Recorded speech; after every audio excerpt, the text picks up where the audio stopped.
Now we're back to happy shiny feedback. What can we do better? Besides not painting our toenails.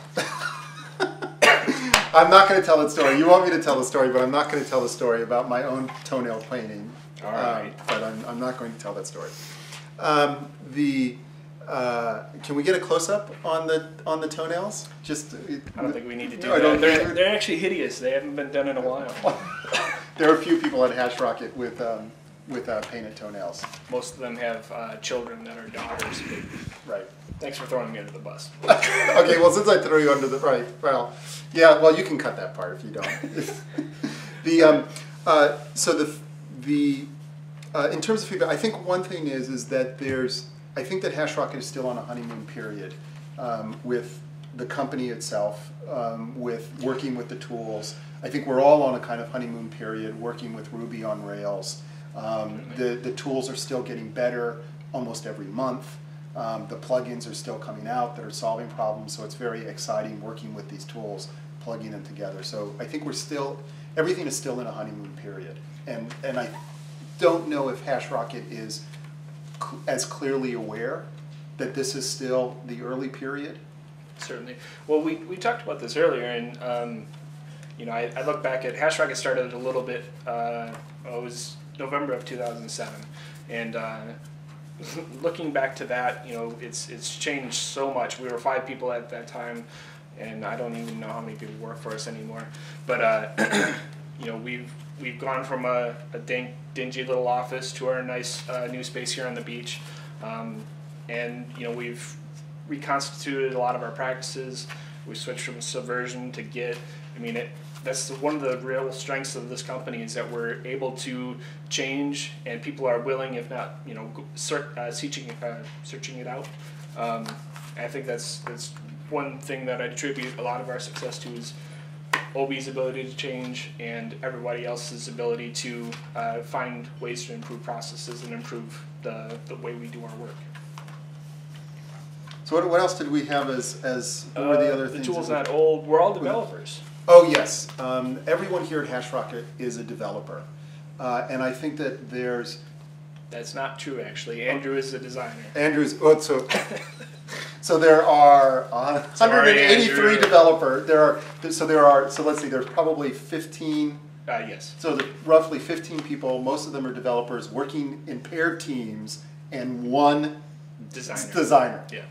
And a few other people, right? Obviously, but so I think that there's, and I think in some ways there's a strength there, but I think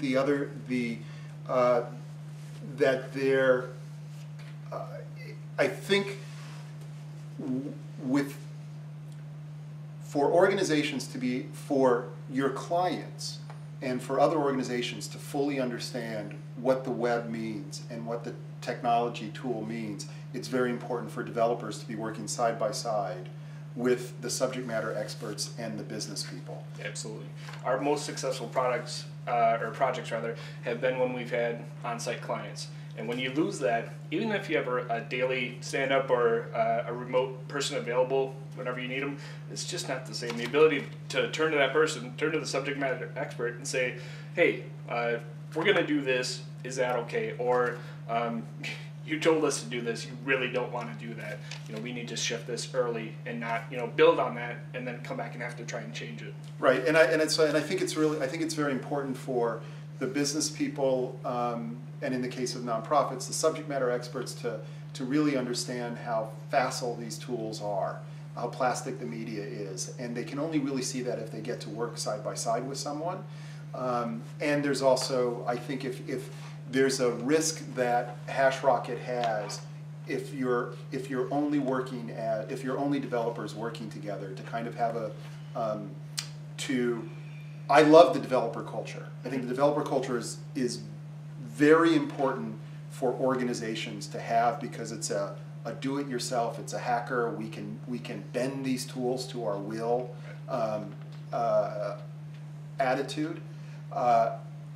Yet it's also important for developers and hackers to realize that the rest of the world is not digital, and that and that there are other that there are other parts that are involved in the business process, and there's other aspects to it. And I think it is possible for developers to think that the rest of the world is as plastic as the all-digital world is. Really? All right. Well, it's been great having you here this week. Oh, it's my pleasure. Are we going to see you again? I certainly hope so. I've been doing some work lately with United Cerebral Palsy, and I'm really hoping that there's an opportunity, because I think that there's an opportunity to find a project in which we're just extending the metaphor of people pairing who have different abilities and explore it in a way as it would apply to the United Cerebral Palsy community, which I think would be really exciting. We talked about this, I think, on the first day that we worked together, and I love the idea of taking pair programming and recasting it, maybe not as somebody who has no JavaScript ability or somebody who's a good CSS expert, and just pairing people with different abilities and recasting, we're not recasting work, right. So recasting work in general to being a collaborative process between people of different abilities. Right. And I think that would be very exciting. So thank you very much for having me. It's been great. And if you're bored and you have a week or a couple weeks, I highly recommend a trip down to Jacksonville, Florida. And that's, we really do have an open door policy. I don't know if anybody else has been in this week, but Barrett came in. We had a local designer came in and just caught a chair in the corner with a desk element to it, and worked with us and bounced ideas off of our designer and likewise. And it's I think it's unbelievable for some people that they just don't understand how open this is. We went to the coffee shop and there was a guy working on his computer. He was a Java developer who knew of OB and of Hashrocket and caught a shirt or whatever, and he came back and worked with us for the rest of that day. And he's planning on coming back. I mean, it's a great story, but again, it's another thing that makes working here great is you get exposed to people like Greg with great ideas and different perspectives than you would if you're just a Ruby developer working with other Ruby developers. So it's been great having you, man. Yeah, my pleasure. I'm glad to hear that. It's been great for me.